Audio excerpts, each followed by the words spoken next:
Dear viewers, welcome back. It's now time to dive into the topic of the Green Deal and the middle class. This discussion is hosted alongside Topaz from Czechia. We've actually published research on the topic of the middle class in the aftermath of COVID-19 alongside Topaz in the Hans Seidel Foundation. This publication can be found on our website. Questions pertaining to this discussion can be asked on Facebook.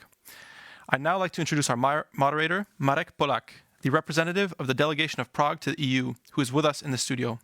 Marek, after you. Good morning, ladies and gentlemen, and thank you for being with us today. This panel is, as has been said, to focus on the Green Deal and the middle class. In December 2019, the European Commission announced an ambitious roadmap on reduction of CO2 emissions. According to this plan, EU should become carbon neutral by 2050, whilst helping the European companies to become world leaders in green products and green technologies. Since its announcement, the European Commission has, without much hesitation, started pushing out legislative initiative with very little slowdown as a result of COVID-19 crisis.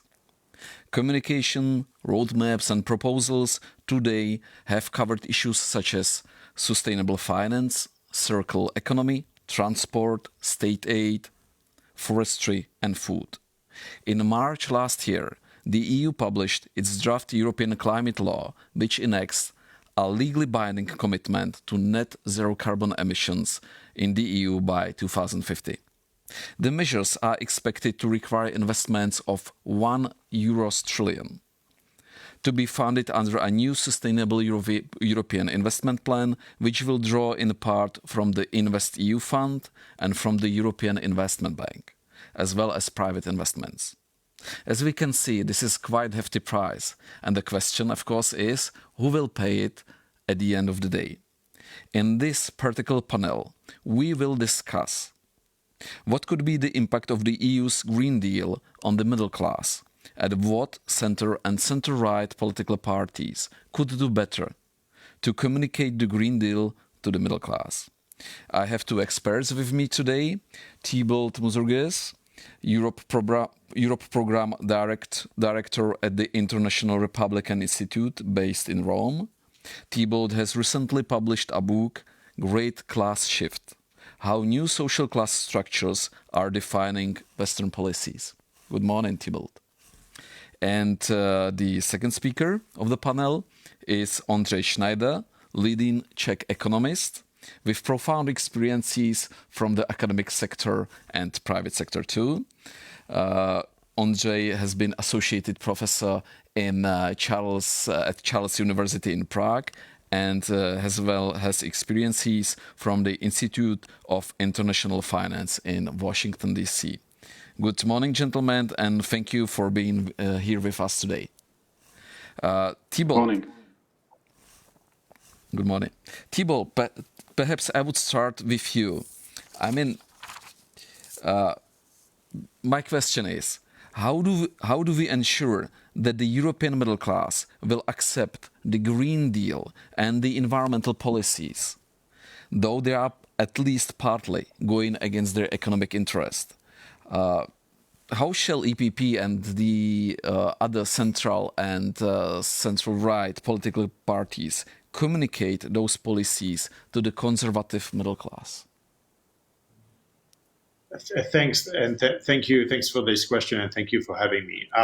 To be honest with you, I'm a little bit disturbed by this question because here we are with the EPP, which is the party of the middle class, and we're discussing about how the EPP needs to sell to its constituents, to its voters, something which we imagine or that we think is actually contrary to their interest, which is basically what we're saying right now is that a party, and if I take the definition of Max Weber about political parties, a party that is supposed to represent the interests of one class, which is the middle class, is going to communicate to its own constituents on something that we, for bad reasons, believe that is going to be fundamentally against their interest. And I think this is where the problem is with the center right in general, the center right's approach to green politics, because we uh, for good or bad reasons, because the green movement originally comes from the left or even the far left in the 1970s, we take it for granted that green politics are against the middle class. And it's true that green politics, or at least the green politics that have been on offer until recently, uh, are not liked by the middle class. Not because the middle class is not enlightened about the problems of climate change. I think you have whole generations of people that have been sensitized to the problem, and frankly, anyone who lives or has spent some time in the Alps or in the Pyrenees or around the mountains understands that the temperatures are rising. I think now it's very difficult for anybody who is at least a little bit sane to deny that there is climate change.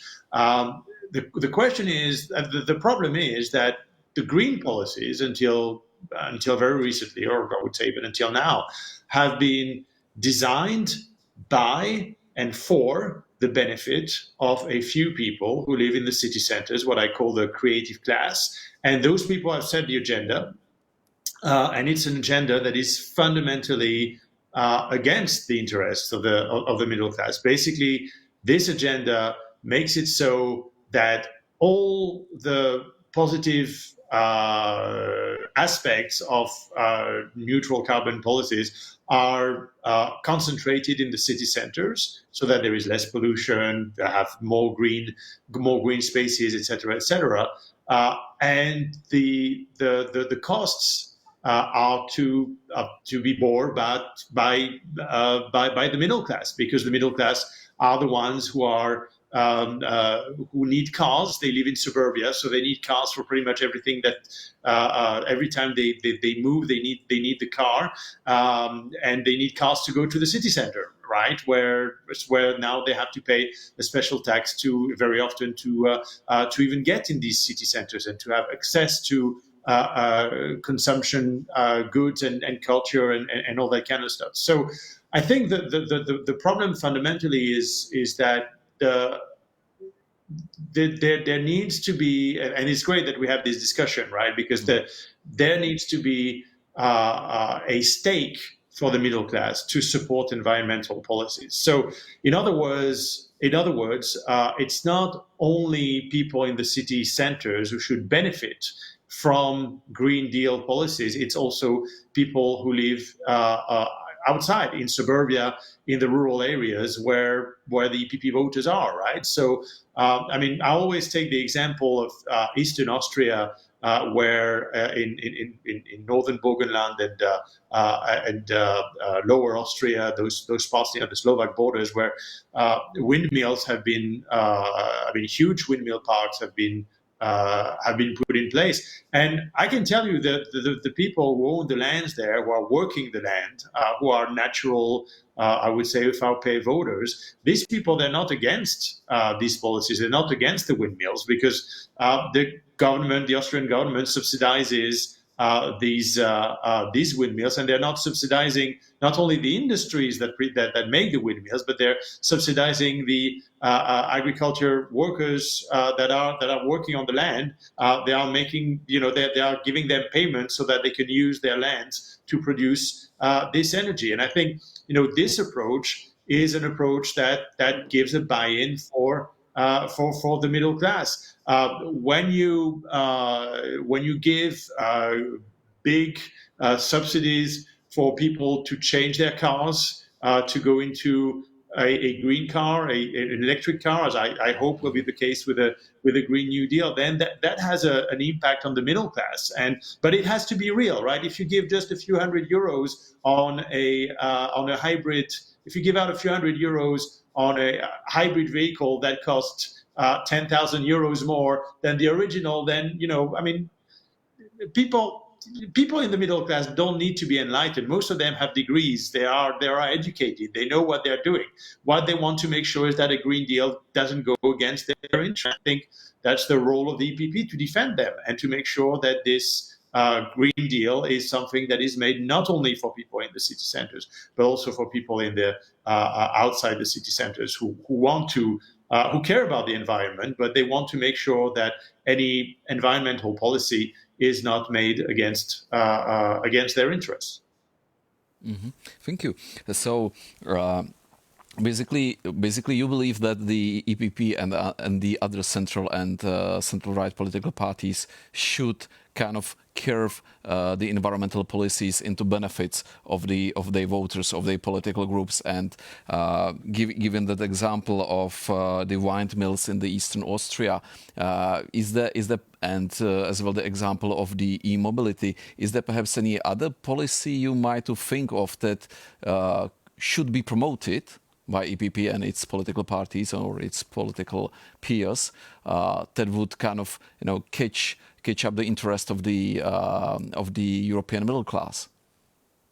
Well, I would say, I mean, these are examples of policy. I'm not a green policy expert, so I don't want to, and I think my counterpart is going to talk more about that. So I don't want to go into stuff that I do not know of too much. But I mean, preserving, when we talk about preserving the environment, very often what we get into is preserving my environment, my own little natural habitat. So for people in the city centers, for the bobos and the creative class, that means preserving the environment or making a better environment for my area in my city center. And people in the middle class will understand measures that are directed at them. And to get back to the question of communication, I think they will buy in more environmental policies if those environmental policies are linked with other issues that they care about. For example, we're talking about massive investment to modernize the industry, make it carbon neutral. And I mean, putting into this perspective, not only the fact that it's going to save the planet, save the bees, save the trees, might be something that works in the city centers, but maybe in suburbia, that the other arguments are important. And those arguments are, if we modernize our industry, we're going to repatriate jobs and well-paid jobs back home. I think that's something that the middle class will hear better. They might hear better also questions about arguments about energy independence, that we don't want to rely too much on the Russians or some Emirates in the Middle East for our own consumption. And I think appealing to patriotism is something that will probably not work, definitely not work in the city centers, but that's something that is going to work in suburbia. So I think if we want to sell a Green Deal, obviously, I'm not trying to say that all the Green Deal money should be used to subsidize the middle class, because that's there are different categories of society and everybody has their own interests, and the role of government is to manage those interests, right? So there are going to be policies that are going to be detrimental to the middle class, and there are policies that are going to be beneficial to the middle class. So on the one hand, there's the question of making sure that there are enough beneficial policies for the middle class for them to buy into that project. And the second thing is, in terms of communication, I think there needs to be an appeal to the things that the middle class care about, and those things are their habitat, their environment, their terroir, so to speak, and the question of patriotism. And I think these things can be very well linked together. Being less dependent on hydrocarbons is something that is in itself a good thing, particularly if those hydrocarbons are coming from outside the European Union. So I think we need to think about these things primarily. Okay, thank you, Thibault. Andrzej, good morning to Washington, and thank you for being with us today, though it's quite early, I guess. Andrzej, it is, yeah. Andrzej, in your paper, you have mentioned an interesting study from the Catholic University in Leuven here in Belgium on how do Europeans perceive public welfare and climate change policies in different EU countries. Could you perhaps please elaborate on this?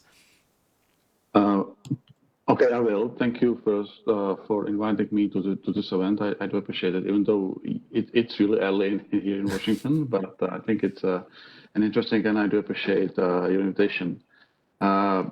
Before I go to this study that I think is quite interesting and relevant from point of our discussion, I would like to lay out how I think about this issue about the middle class and the Green Deal. And I'm economist, so I'm not political scientist. So when I was tasked by Topas to think about it, I first thought about who is the middle class, how we define the middle class. And from my simple economist point of view, I identify middle class as people who are in the middle of the income distribution and who has some certain assets and capital already accumulated. So these are people who either own a flat or own the land in outside of cities, and so those people who own assets, from the point of view of the economics and of the changes in the climate change, they are those who are endangered by the climate change. Because if you own certain portfolio of assets and you have the external force that makes this portfolio threatened, which is the case with the climate change, you are one who might lose the most. If you are super rich, usually you have professionals, you have ways to avoid the changes or to be active in that. If you don't have asset, then you have different set of issues. But from this point of view, the middle class is the one which is most exposed to the risks because their assets are directly affected by the climate change. If you own a flat in the city center, I still believe you can be middle class in center of the city. If you own a flat, you are directly affected by the changes in climate change, in traffic, all this stuff. If you own a piece of land outside the city, the same thing applies. So the first point is, for the middle class, the climate change is real, and it potentially endangers their hard-won safety net, which is in their assets. So doing anything with the climate change should be motivated by protecting the accumulated asset. That's one point. And there's a lot of studies on that shows that I don't want to disagree with whatever you said. I think it's very relevant, but I wasn't sure about the split between rural and city. I think the middle class is distributed pretty evenly in cities and in rural areas.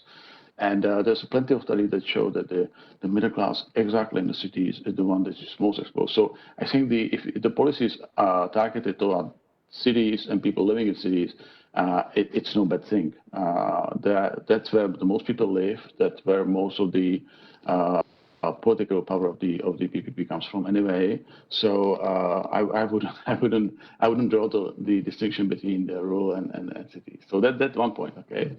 The other point that you mentioned is that clearly the societies are, people are confused in a way that they do understand that the climate change is real. They do understand this is a potential threat, but they don't know, and it's only natural. It's difficult for us to grasp how much we're willing to sacrifice for one goal against the other one. So people have different goals, right? They have certain income, and they accumulate their assets toward different goals.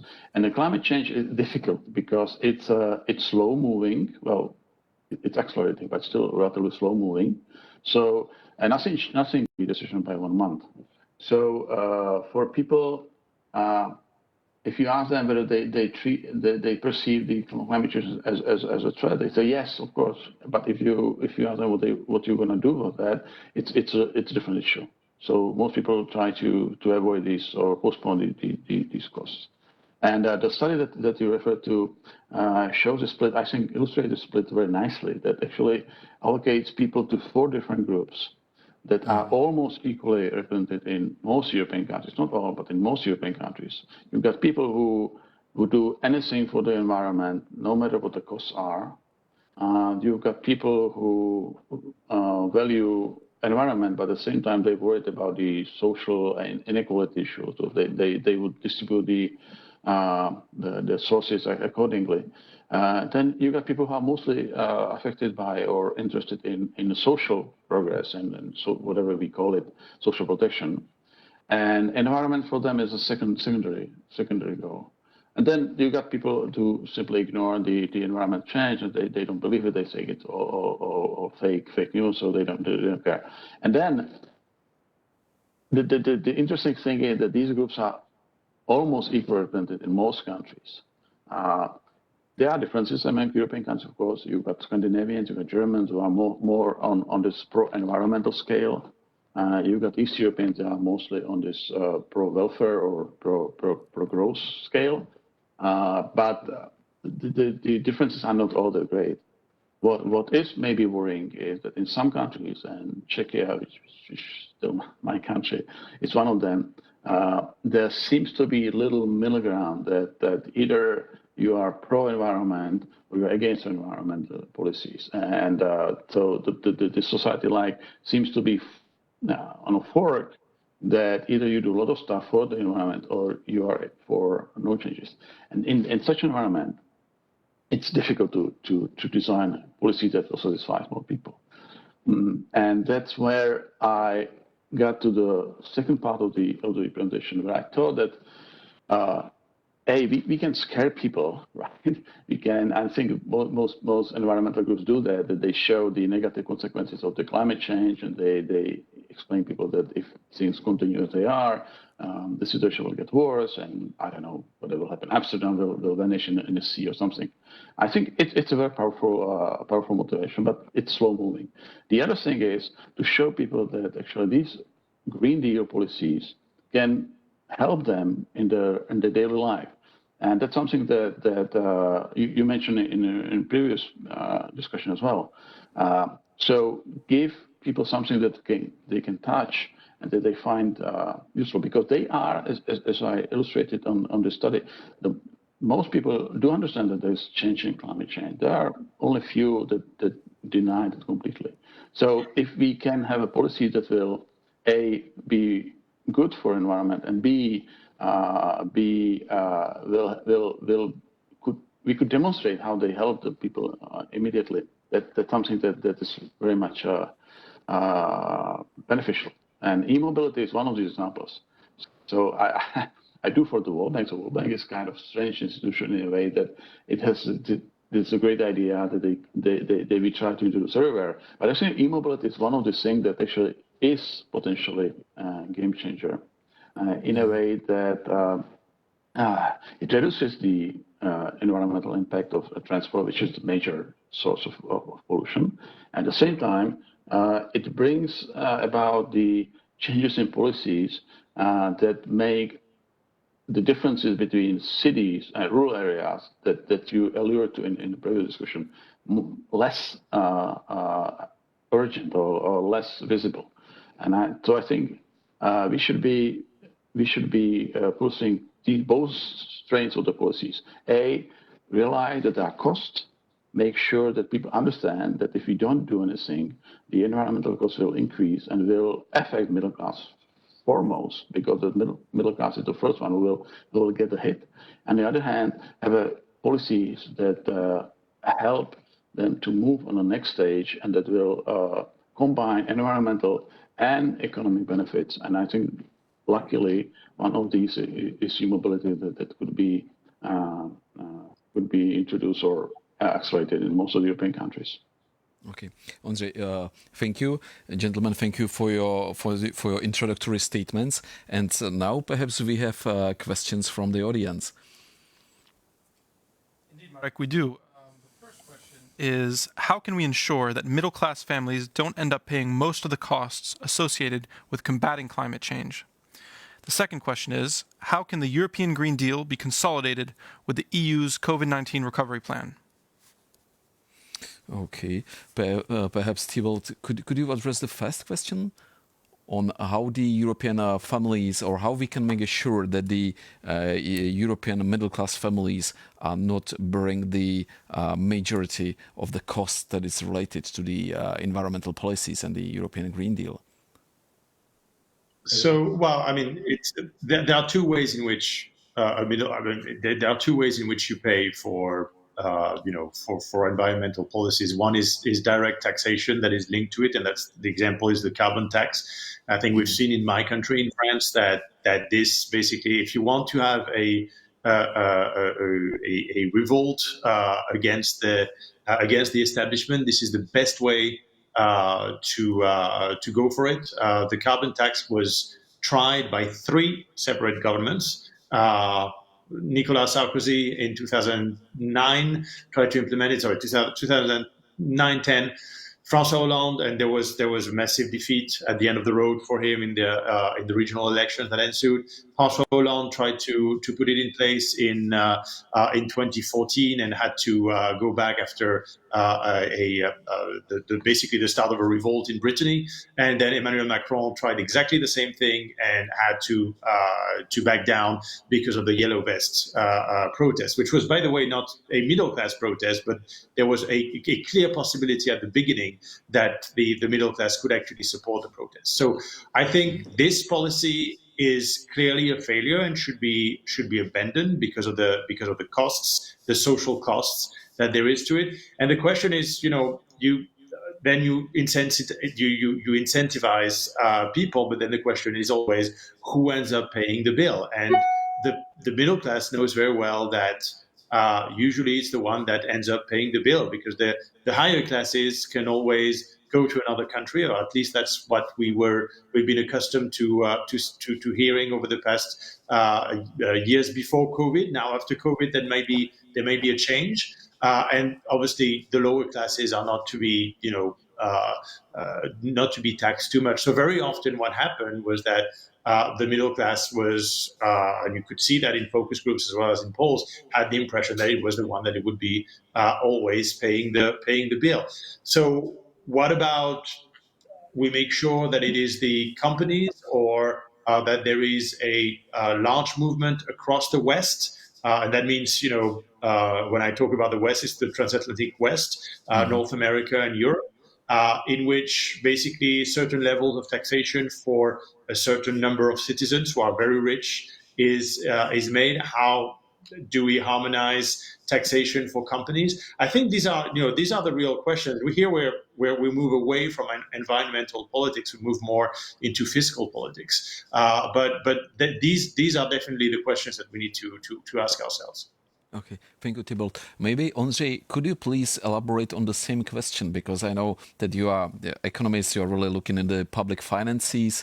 Recently, as Thibault has mentioned, recently that there are talks on the digital tax and on the tax in the big digital companies such as Google, Amazon, Facebook, etc.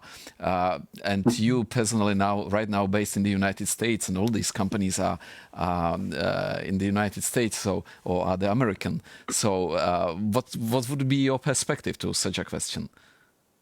Well, I think we have reached, as a society, we have reached a point where the underlying idea that the corporate taxes should be as low as possible, it has reached its end. There was a financial crisis in 2009, there's a COVID crisis 2020-21, and we see that the fiscal metrics in all countries is stretched. The debts are so high that we couldn't imagine this 10 years ago.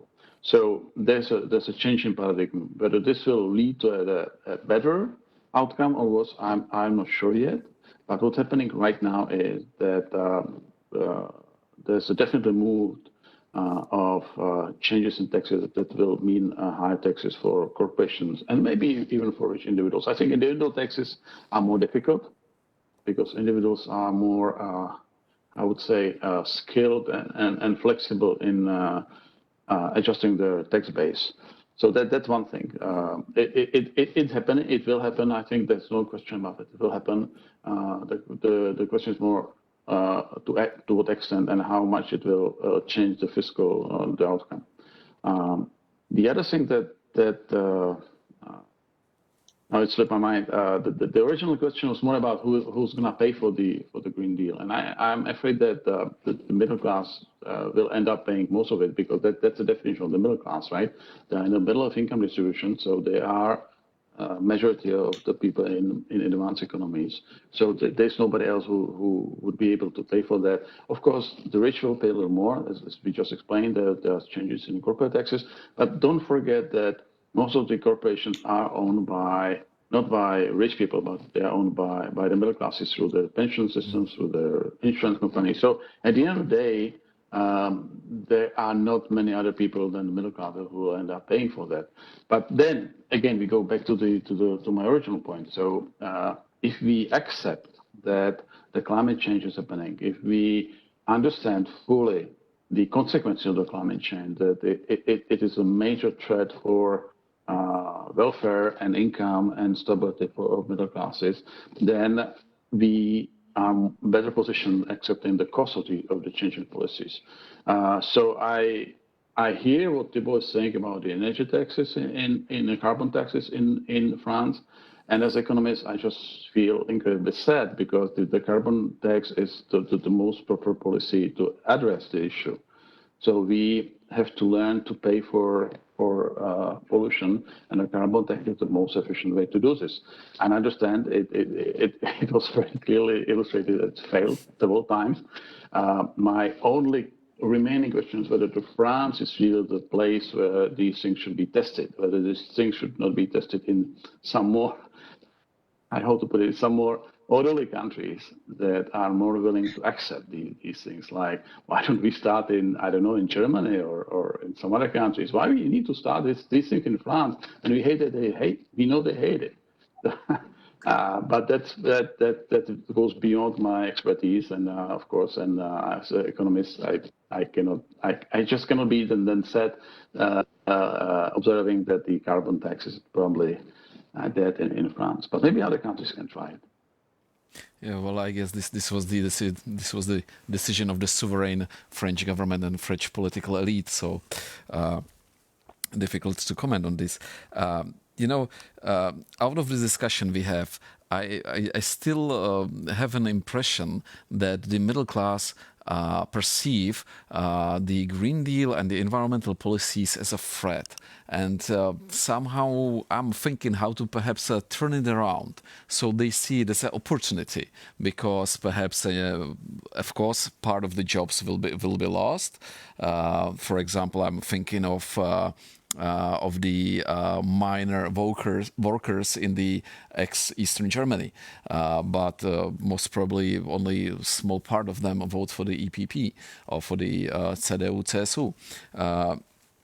But and perhaps other question, because with the Green Deal and with its ambitious goal to become carbon neutral by 2050, we are actually starting an economic transition, and especially in the Central and Eastern European countries, we have went through the economic transition in the past decades. And sometimes it seems to me, and even my German friends are telling me, especially those from the ex-Eastern Germany, that the people are quite tired of facing new challenges. That their attitude is, I have managed to build my life, I have my house, I have a certain living standard. Please, leave me alone. Don't come with any new policies that might hurt me.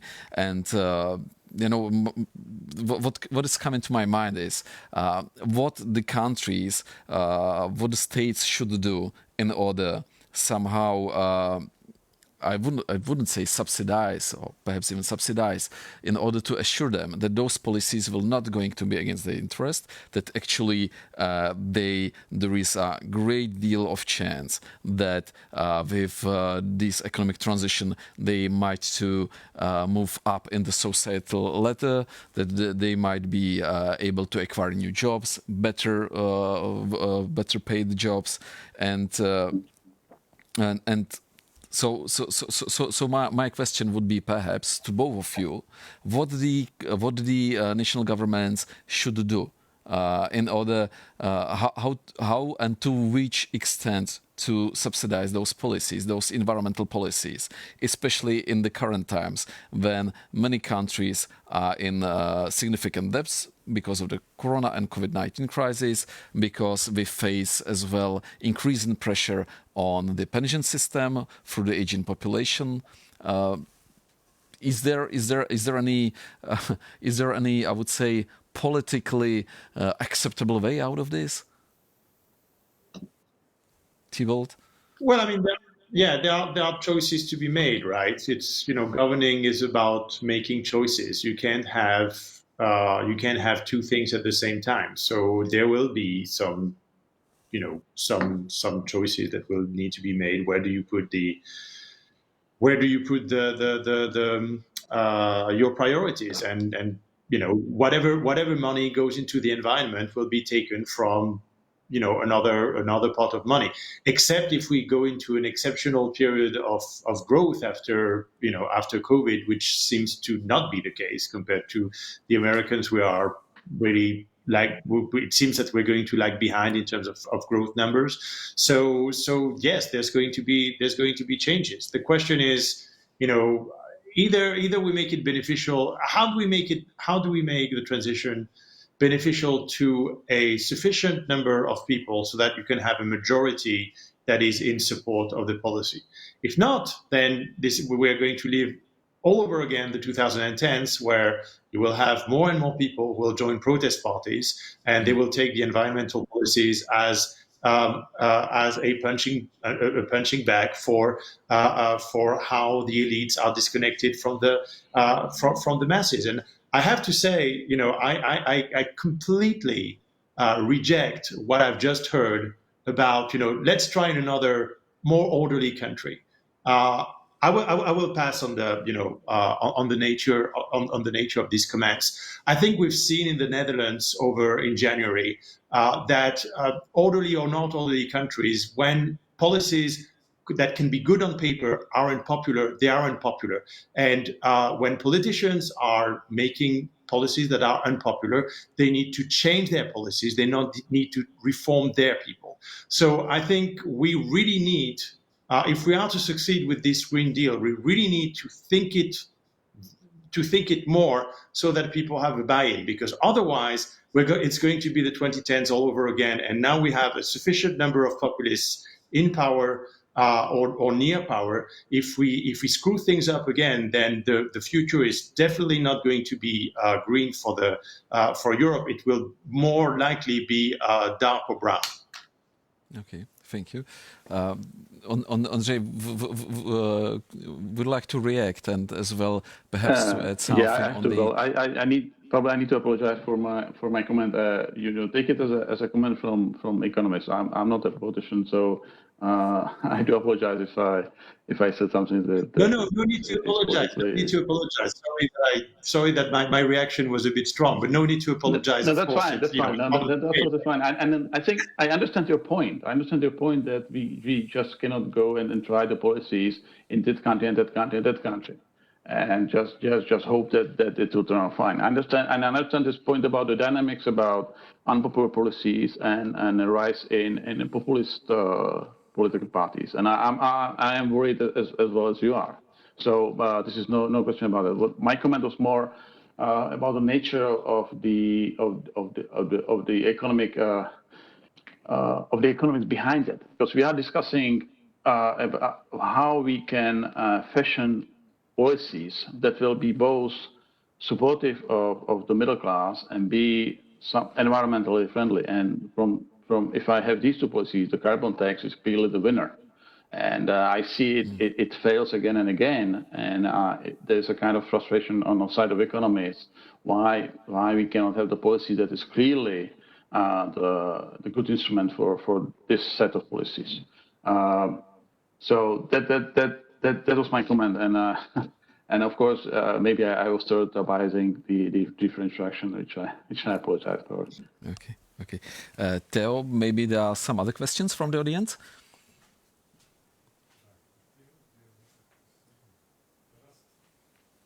Hi, Marek. Unfortunately, no, we do not have any questions at the moment, but I'll come back to you if we do.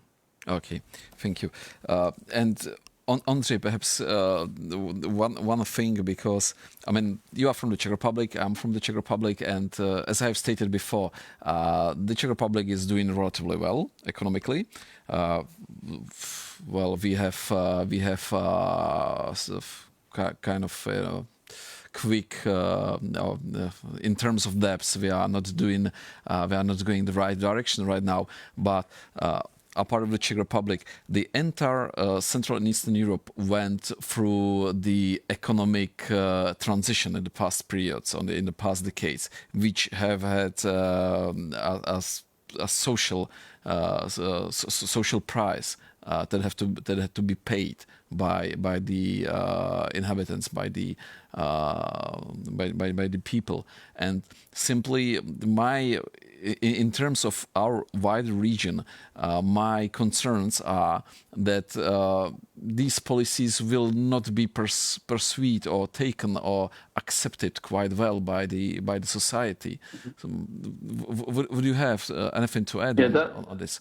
Yeah, there are two points that I would like to make in this context.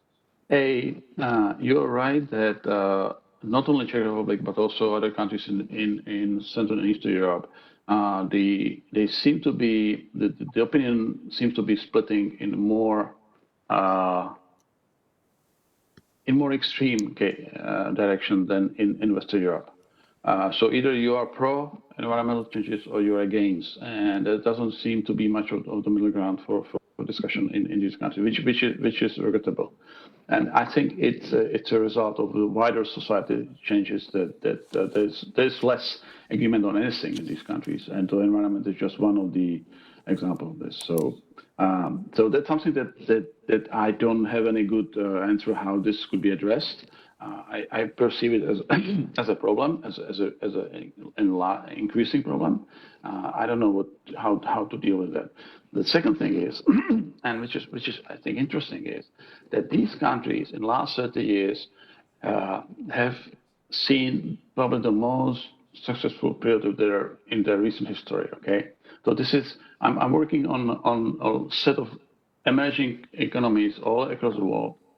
Central Europe is the most successful example of transition from underperforming poor region to the region which is well integrated in the world economy, which is prosperous, which has all these rich world issues and problems. So these 200 million or so people, they have lived through transition. They seen that it could be successful. And truly, if they look back on the environment in 1889 or 1990 and compare it with the environment now, they can see that you can have both social progress, you can have a higher income, and you can have a better environment. So they are the best positioned group in the world that can attest that these things are possible, that these things doesn't need to conflict with each other. And yet, when you look at their opinion, they are the most disgruntled and they disagree on everything. So how you square these? I don't know.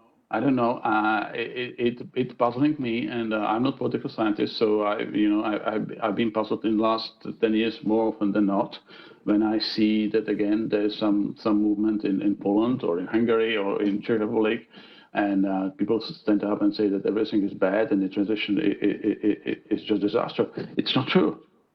Just tell this to anybody in Northern Africa or in Asia, and they look at us as a region. They look at us as a shining example of success. But we don't see it that way. Thank you. Tibor, any last statement from you on this issue and on the situation of the how the environmental policies and the middle class, how could we kind of marriage those two things into love relationship? I mean, it's not going to be easy for sure. But I think by making it relevant to the middle class and trying to go back a little bit, I think that the problem is pretty much that. I think the carbon tax is actually a very good example of that.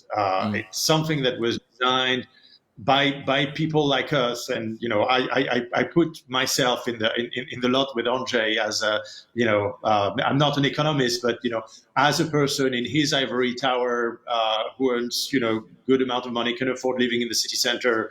I don't know if he lives in the city center, but or around the big metropolises. And in some ways we collectively have lost touch with the immediate feelings and what the real middle class, those people who are, I wouldn't say below us, because we often stem from the middle class, but what are those people's interests, and I think we need to reconnect with those things that they care about. I think we go back to the somewhere versus anywhere debate, right?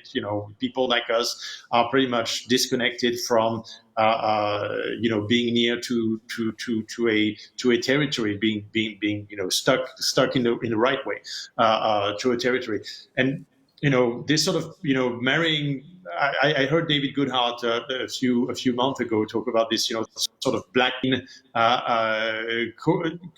being black-green coalition being the future of politics, and sort of more patriotic middle-class endeavors being married to a real care for the environment. So I don't think the environment and the middle class are two things that are contradictory to each other. And by the way, Ronald Reagan and George H.W. Bush back in the United States were proponents of green politics before the Republican Party turned the other way. So the two are not contradictory. We just need to make sure that it talks to our constituents, and that's not only by by giving them green policies that were made in the city centers, telling them it's good for them while they know very well that it's not good for them. It's by making policies that are fundamentally that they can buy into. Okay. Well, thank you, Thibault, for your statement. Andre, thank you for your participation. I guess this brings the panel to its end. And ladies and gentlemen, thank you for your attention. What a great discussion. Thank you all. Now, we are joined online by Antonio Lopez Isturiz White, Secretary General of the EPP, who will deliver his closing remarks. Secretary General, the floor is yours. Thank you very much, and thank you to the panelists, the real protagonists today and these days. Dear friends and colleagues of the Martin Center, the Konrad Adenauer Foundation, and the Hans Seidel Foundation, and the Austrian People's Party. It is a personal honor to conclude today's interesting discussions as part of this 4 days conference. And I think that today we had the pleasure to listen to our impressive panelists discuss about women and the future of Europe, as well as the Green Deal and the middle class. Both crucial topics for those of us who want a fair and sustainable recovery for Europe. We discussed whether the pandemic has derailed the progress achieved so far on gender equality in Europe, and how we can tailor our recovery to make sure that women benefit equally and are encouraged and supported. Similarly, we heard from experts how the Green Deal will affect our middle class, the backbone of our economies, and how our center-right parties can continue leading this ecological transition and needed investment and recovery tool. This was a message also heard yesterday during the discussion on transitioning to a smart green Europe. Our debates over the last 3 days have examined all the important challenges facing Europe in the aftermath of the pandemic. At its core, our aim is for our center-right political family to be at the forefront of the ideas that will preserve our European house and heal our societies. In order to preserve and to heal, we must recognize the dimension of present challenges, but also seize the opportunities that these historic times are offering us. As we all know, Europe is forged through crisis, and this one has certainly been a point of inflection for us. We have been living a dramatic period of our history, a period that shows once more that the solution is more Europe, that shows that if we want to remain competitive in this global arena and live up to the expectations of our citizens, I think we need to integrate further and transition into a digital and climate neutral economy. As our friend, Raymond Lopatka argued on Monday, a central pillar of our strategy is not to fall into the trap of a top-bottom approach. We must be inclusive. Local authorities and municipalities have a key role to play. At DPP, we are very much aware in our collaboration with our group in the Committee of the Regions. They are local authorities and communities. They are the first points of contact with many of our citizens and are responsible for the implementation of political decisions we take. With the European economic recovery underway, local authorities and municipalities will be called to play an active role in European policy making. We must stand with them and support them in any way we can. We must also seize the opportunities that the pandemic has brought, for better or for worse, when it comes to our foreign policy. The last few years have exposed the need for Europe to become more autonomous, united and ambitious when it comes to its external relations, especially in its own neighborhood. As Member of Parliament Marchetti and Mr. Strubans highlighted yesterday, stability, economic development and prosperity of the southern neighborhood is essential for Europe. It always was and will continue to be. The EPP must ensure that the implementation of the Commission's recently published joint communication on a renewed partnership with the southern neighborhood is done. This lays out an economic and investment plan for our southern neighborhoods, which would launch a long-term socio-economic recovery. This plan should be an example of how the EU can be more ambitious in its foreign policy and international development strategy. It is structured in a way that will attract private investors and profit of the restructuration of global value chains, which in the wake of the pandemic, we want to bring closer to Europe. Moreover, there is a clear potential to create new industrial supply chains between the Union and neighbors. Indeed, the pandemic has shown that to preserve our European house and heal our societies, we must not close ourselves from the outside world. In this globalized and interconnected world, we must be active players who defend our European values and the interests of the European citizens. Even though Europe will always be a champion of multilateralism, we must grapple with the reality that Europe must also be self-sufficient in certain areas. After all, these are comparable ideas. From gender equality and the environment to foreign policy and public health, the challenges in front of us might seem unsurmountable. But as we know, every time a crisis has hit Europe, the prophets of doom and the pessimists immediately predict the end of the EU. Yet only in the last years, crisis after crisis, we have shown our resilience. Our resilience comes from our ability to turn challenges into opportunities, to turn crises into historic shifts that deepen our union and our solve collective European problems. Some European political parties might decide to use this opportunity to advance their own personal and extreme agenda, but I am confident that us, the EPP, along with its foundations, our values, we will continue to be the origin of ideas that work for Europe and its citizens.